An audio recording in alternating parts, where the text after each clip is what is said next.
carbon chamber. You remember the carbon chamber, don't you? The carbon chamber was a nightmare. We had basically these things here.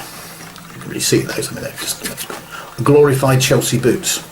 No sole on them at all. It was very slippery on the carbon chamber for a start.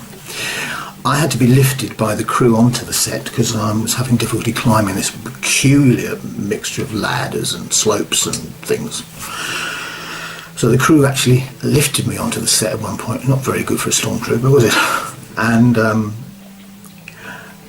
it was very hot, very smelly, as I remember, and very generally, and it was hot and uncomfortable. There was no question we couldn't. We had limited mobility. Had several stuntmen up there with us.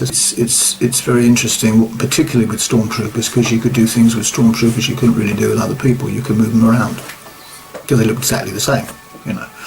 So you'd start off for one shot somewhere, and then they do a close-up of somebody else, and they let the stormtroopers, you come and stand over here behind him.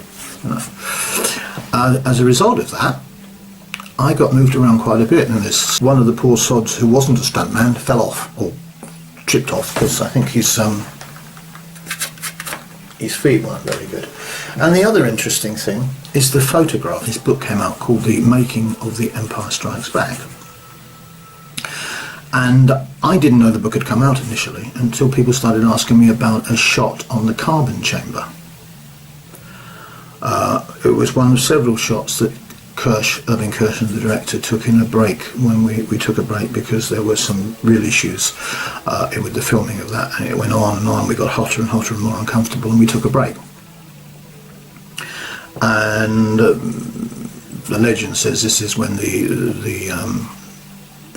famous line of Han Solo's, which is "I know," when Leia says she loves him, was ironed out in somewhere between Han Solo and Irving Kirshner. I wasn't party to that conversation, so I can't confirm or deny it.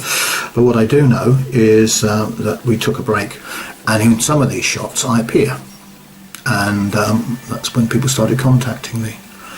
And I saw the picture in the book, and somebody asked me to autograph it, which I did, and somebody else sent me a copy of it, which I was very grateful for.